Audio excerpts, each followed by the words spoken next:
You are live.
What is going on?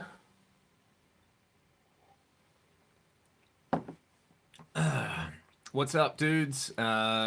We got a question straight away. Is a McCarty single cut thicker neck? You know what? I think it was a teeny weeny little bit, but it felt pretty comfortable. Obviously they're going for like a vintage thing. I got my custom 24 at the moment. I got the triple play on it, which I'm not using, but yeah. Live streams are fun. Ask me some questions. I'm hanging for my buddy Tim to pop in and drop off a new guitar that he got and set up. So, in the meantime, let's shred, man.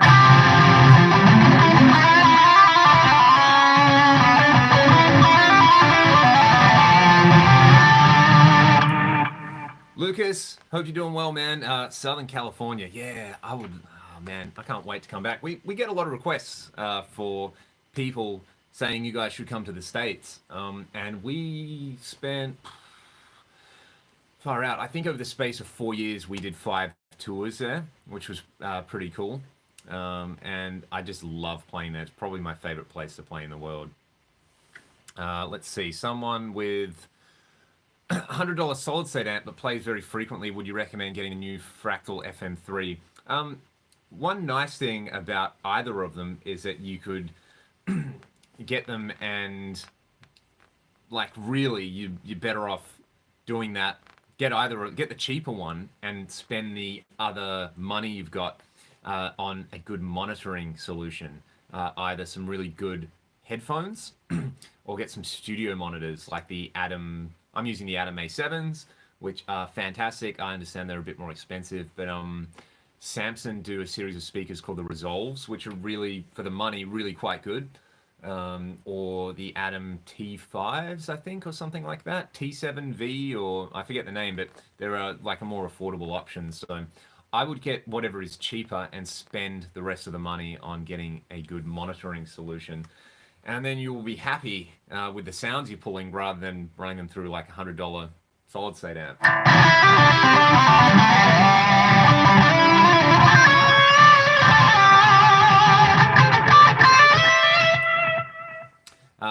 The PreSonus E5s, I've heard that. Yeah, I haven't tried them.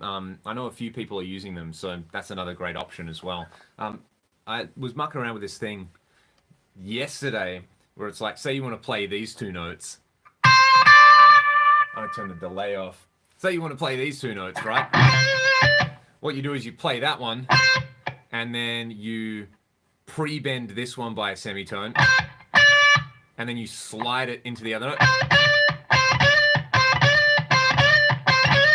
Kind of sounds horrible like that, but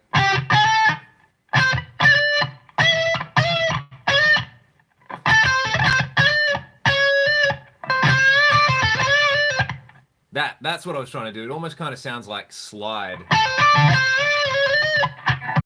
Yeah, the FM3, from everything I understand, is a similar to the Axe-Fx 3, where parts of it are made in China. From what I understand with the 3, it's like 50-50. So the DSPs they use in the 3 Keystone DSPs, and they're made in America, and all the assembly's done in America, and you know, all the Fractal employees are in America, in New Hampshire, and obviously all the code Cliff writes is from America, so that's kind of the important stuff. The only stuff I guess I care about. How do I get this live chat to come up? What am I doing? What am I doing wrong? That's the button. Top chat, live chat. Yeah, show me the messages. All right. We're up to... Ever tried any of the older modelers? The old 11 rack. Yeah, I remember... I used to use the 11 plugin all the time. It's not too shabby. I reckon if you're going to spend money on a modeler that's not as expensive, check out the Atomic Amplifier, because I think that sounds better than the 11 rack. In fact, I think the amp models sound really, really good. The interface is a bit old and clunky, but if you use some third-party IRs with it, it's a bit of a monster. I've got a 6 kicking around somewhere here, which I can't see, but yeah, that would be my like pick of the non-fractal Kemper Helix. For the money, they're really good. What was the thing I was talking about? Oh yeah, this bendy thing. So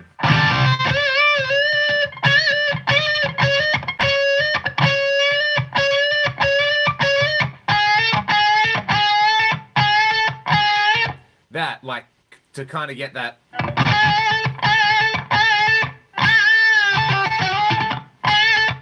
Probably sounds better with delay.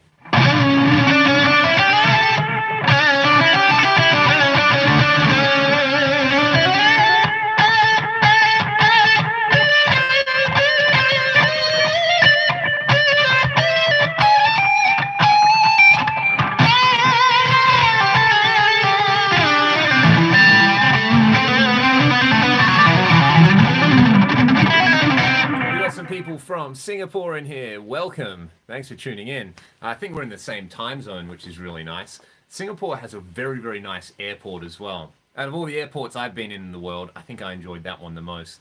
Am I using the Axe-Fx 3 as an IR loader? Anytime I'm using a load box in one of my videos, then yeah, I would go amp, load box, I'd chuck it into the Axe-Fx 3 and load up an IR there.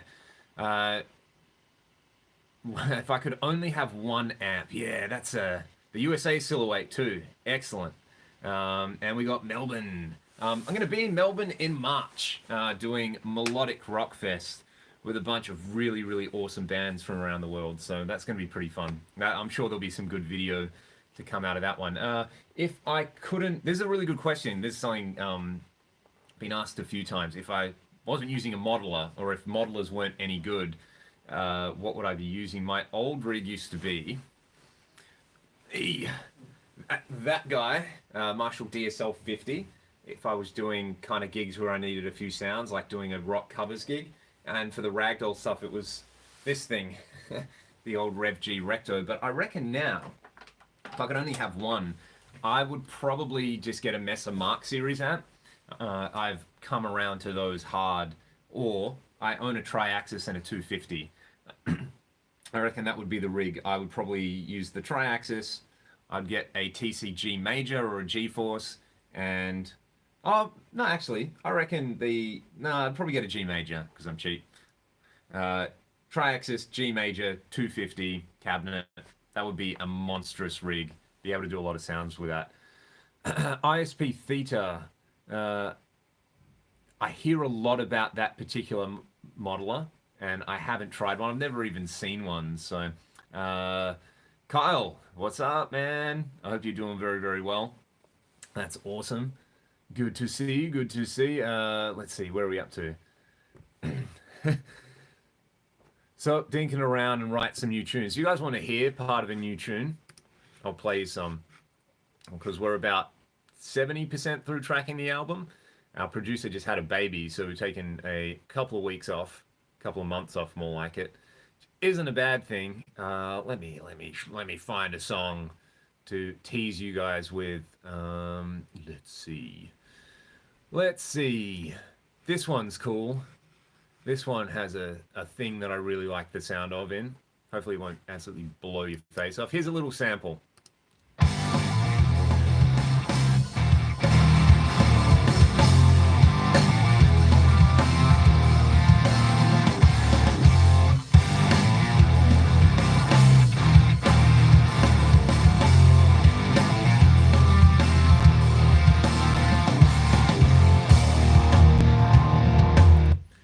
yeah, there you go. We have been doing some stuff at some point, I promise.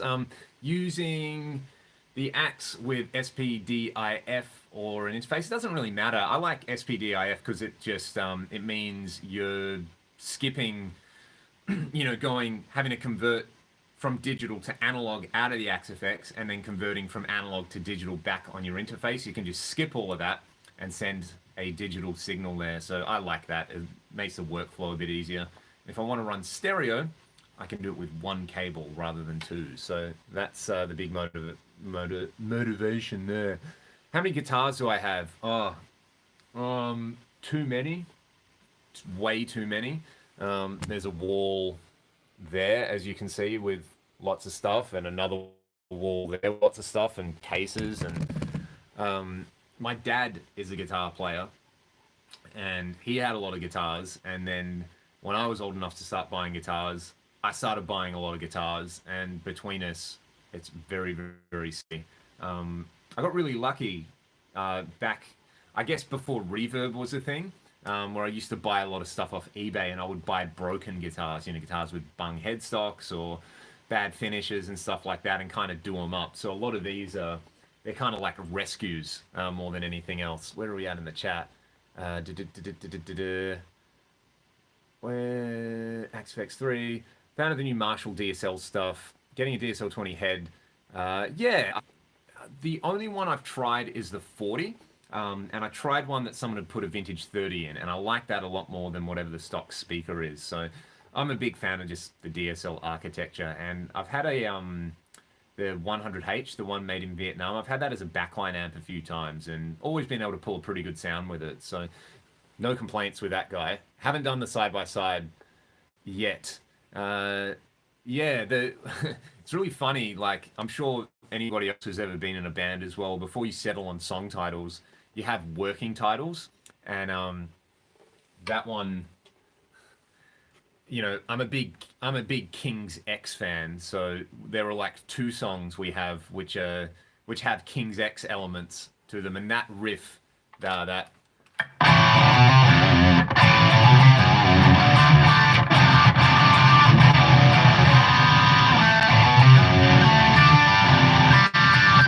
to me is just like that's Ty Table's greatest hits in one riff, like a Gretchen style King's X riff. And we have like another Dogman-y sounding one, which we've finished, which is pretty fun. So and there's a whole bunch of other, I'll show you guys this can I turn this camera around? Is that a thing? We can do that. Excellent. So the way I make stuff and write stuff, I'll just close all my pornography. Yeah, look at this. Absolute smut. Basically what I do is, I'll record stuff. So I've got an iTunes thing here. I have a big thing where it's like, here's some songs I'm working on. Here's songs I'm really happy with. Here's my list of demo songs that are just ideas. So there's 63 songs. There's like nearly 3 hours of music in there, which are just like this giant list. And then normally what we do is, say when we start like a writing cycle, I'll have the guys come over and we'll just sit here and I'll just click through ideas and go, what do you think of this? Think of this. And I can always gauge from their initial reaction what they think of it. So when we got together to start writing this one, it was just, I went through this whole list of demo songs and we picked about 12 of them that we were really happy with. And we've added a few more since then. And yeah, I always try to, like, even though we're working on this other thing, I try to keep, anytime I have a riff idea or something, I try to keep the ideas flowing. It's always like thinking ahead in terms of material. Where are we at? Laying down a bass track using a guitar versus a real bass. I mean, if you don't own a bass, you can use an octaver on the guitar, but just get a bass. Like, I'm the type of bass player I am can best be described as somebody who owns a bass. I bought this bass. Here's my bass, everybody. I'll plug it in, and I have a little bass preset on here. Where is it? There it is, Bass DI. Let's have a listen to this thing. It's probably tuned, or probably not tuned at the moment, so I'll tune it up.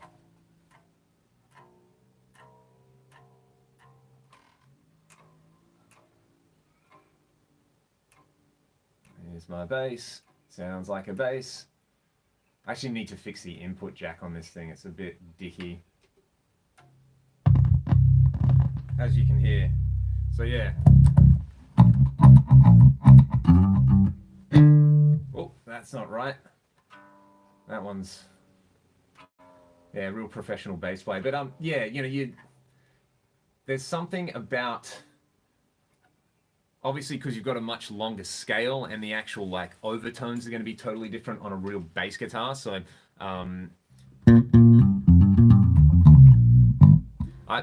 I could sit here for days and just play like,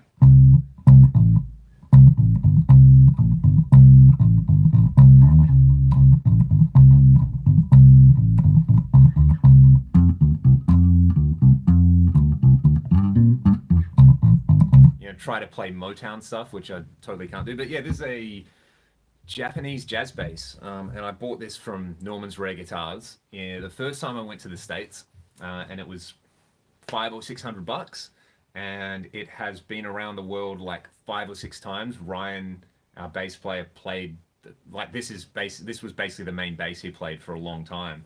And I mean, it's kind of a fair trade-off because I use his Marshall all the time. And yeah, it's really cool. The nut broke on one tour, like the G string slot snapped off, so it's got a brass nut at the moment, which kind of makes it sound cool. And yeah, I just, you know, for me, the way this is all set up, it's the workflow is really important, because if I get a riff idea and I'm playing my guitar, it's like, okay, play guitar, chuck down a double with the Axe effects, and then I immediately just want to be able to turn around and grab the bass and quickly put a bass line down. I have like a bass DI preset in here that I dial up, and I'll just quickly lay down a bass idea, and then I've got, you know, something which has the semblance of music about it, which is good, because in that way it's like, my philosophy is I'll try to capture the original idea as accurately as possible, and then lay it down as quickly as possible, and then forget about it for a few days, and then I'll go back and listen to it after a few days, and if I still like it, then it ends up on that list of ideas to develop, and if not, then I just never touch it again. So I have a Pro Tools session which is just called riff ideas or song ideas. So it's like, if I'm sitting here playing, and like a typical day of me just sitting around playing would be, I'd be sitting here going, there was something the other day which popped into my head, which like,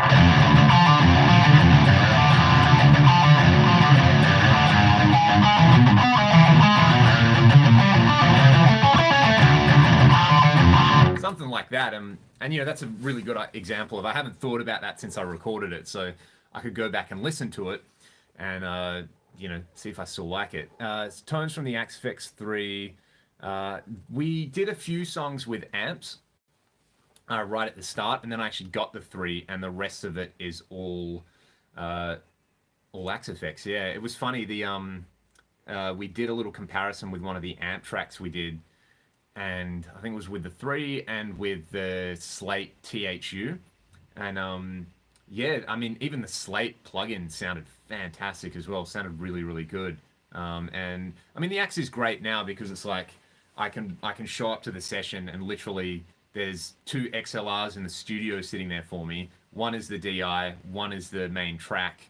I just have an amp and a cab sitting in there, and we run it through like the same sort of preamp that we would run it through if we were miking an amp, and I'm using the same IR of the cab that I would use in there. So it's like, it's pretty close. I've got this video, I did a thing on tone matching the other week, and I went over to the studio and we did this, we shot a bunch of stuff, and I ended up having to reshoot it, just because I didn't have enough time to do all of it. But we were comparing like amps side by side, and Troy, who owns a studio, he was like, there was this one thing where we're going back and forth, and he was like, man, I can't hear the difference between the cab in the room and the IR we took of the cab and the amp without even doing a tone match, just the model. So And that guy plays on top of a stadium every week or every fortnight as a gig. So, and uses his AX8 for it. So there you go. You know, that's pretty cool. I don't know what that has to do with anything. Long day at work, need black coffee. Preferably served up by Steve Marriott. Yes. Can we all talk about how incredible Steve Marriott is? Yeah. My favorite... Play your favorite Megadeth riff. All right.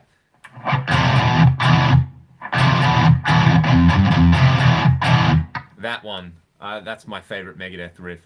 I'm getting a call. Let me just put my guitar here and let me see if somebody's out the front because I might have to go.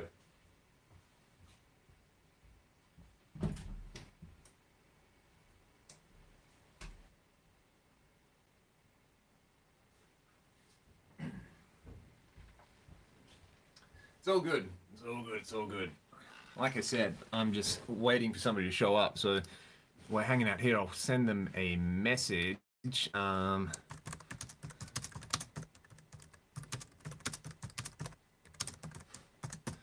Sweet. Where are we up to? Yeah. A lot of guitars. Orlando, Ohio.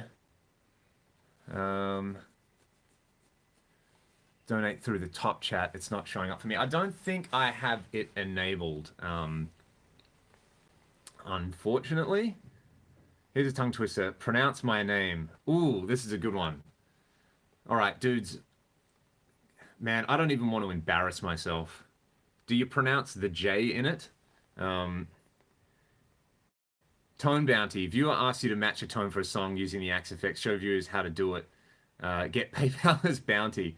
Yeah, if you want to do like a subscription thing, go and buy some of my music or book a lesson if you're interested in it. That kind of stuff to me. And you know, like I do earn a little bit of money through YouTube ad revenue, which is nifty. It's not a whole lot, but pays for coffee. So, how we get through the stomach flu? Oh, dude, my apologies. That is not fun at all. Yeah, P cells, exactly. Ernie Ball guitars are very cool. I'm gonna have to go in like 1 minute, dudes. But favorite guitar tone of all time, probably the one I'm playing at the moment.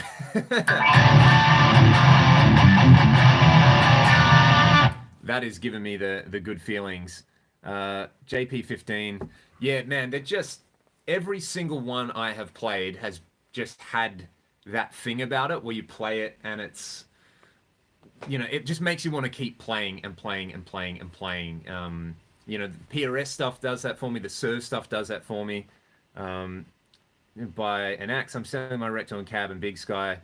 Yeah, just, I'm sure, you know, if you have trouble with that transitioning, it is a bit of a transition going from a traditional rig to a modeler. Let me know. Let's see. I'm going to do this at the same time tomorrow. How does that sound to everybody? And I'll answer all your questions then. Until then, I have somebody delivering a guitar that they just bought, and I'm going to try it out. And it'll probably be in the next video that's up. So sorry to you know, kiss and run everybody, but you guys are awesome. So is it okay? The J is pronounced as well. I'm going to get back to you on that one, man. All right. Be safe. Have a great day or great evening wherever you are in the world, everybody. Thanks for tuning in. And about the same time tomorrow, we'll hang out. Peace.